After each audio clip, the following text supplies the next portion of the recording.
Today we'll be comparing Payday 2 on the PS4 and the Potato Masher.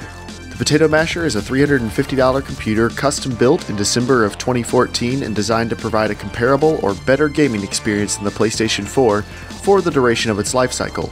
The goal is not to put down or pick on consoles, but to show that PC gaming can be a great frugal alternative to gaming on a console. If you want to see the original concept and build video for the Potato Masher, there is a link in the description of this video. This video was recorded and uploaded at 60 FPS, so make sure you're watching at 60 if your browser supports it. There's also a high quality download link in the description if you want to pixel peep. Let's get to the comparison. Payday 2 is not an amazing looking game on either platform. Its indie roots definitely show through, but much like Left 4 Dead or Counter-Strike, Payday 2 is about gameplay over graphics. The PS4 version has slightly shorter render distances and very slightly muddier textures, but I didn't do a freeze frame comparison like I normally do because the difference is so slight that it's not really worth talking about. The main difference between the two versions is that the PS4 is locked to a very stable 30 FPS, and of course you can pick whatever frame rate you want on the PC. Payday 2 runs at an easy locked 60 FPS at very high settings on the Potato Masher, and the system isn't pushed very hard.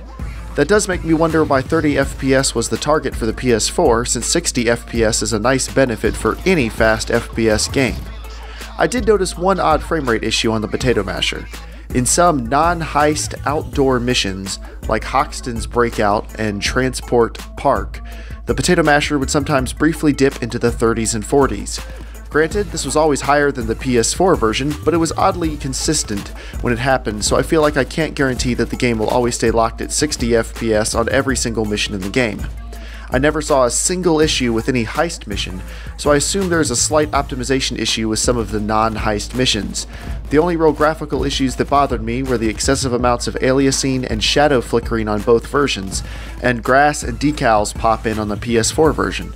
It's quite odd to have a PC game that doesn't have options for anti-aliasing, but does let you adjust the streaming chunk size and switch on Alienware lighting FX, both of which are fairly rare options for a game.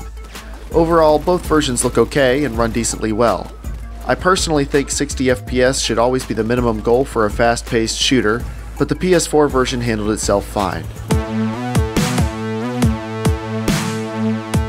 The Potato Masher handles Payday 2 very well at 1080p, so I expected to be able to run it at higher resolutions.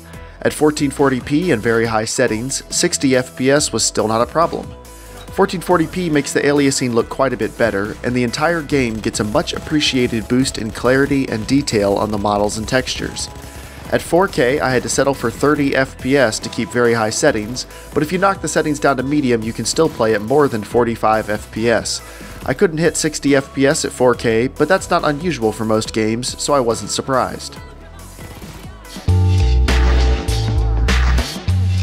If you have a 120 or 144 Hz monitor, you might want to try the game at higher frame rates.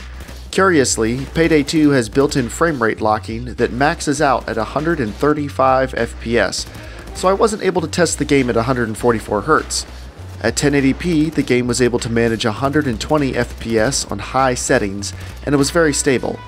Once I stepped up to 1440p, it ran somewhere between 90 and 100 FPS, but on the lowest settings, so I'm not sure you'd want to bother unless you had a G-Sync monitor and didn't mind very rough-looking graphics.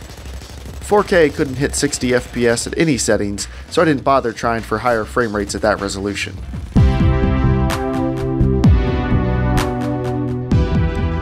I ended up running the game at 1180p using NVIDIA Dynamic Super Resolution to help with the aliasing issues and give the game a little bit of a detail bump. This was the best trade-off between performance and visuals on a 1080p monitor. Overall, the Potato Masher easily bagged another win. I do think that the PS4 is likely capable of better performance in Payday 2, and considering the game came out on the consoles quite a few months after the PC version, the PS4's performance is a little disappointing. Perhaps future patches will help, but at least the frame rate is solid. Regardless of what platform you play it on, Payday 2 is a very fun co-op shooter that has hours of value built in. If you enjoyed this video, leave a comment about other games you'd like to see me test on the Potato Masher. Check the description for useful links and resources, and have a great day.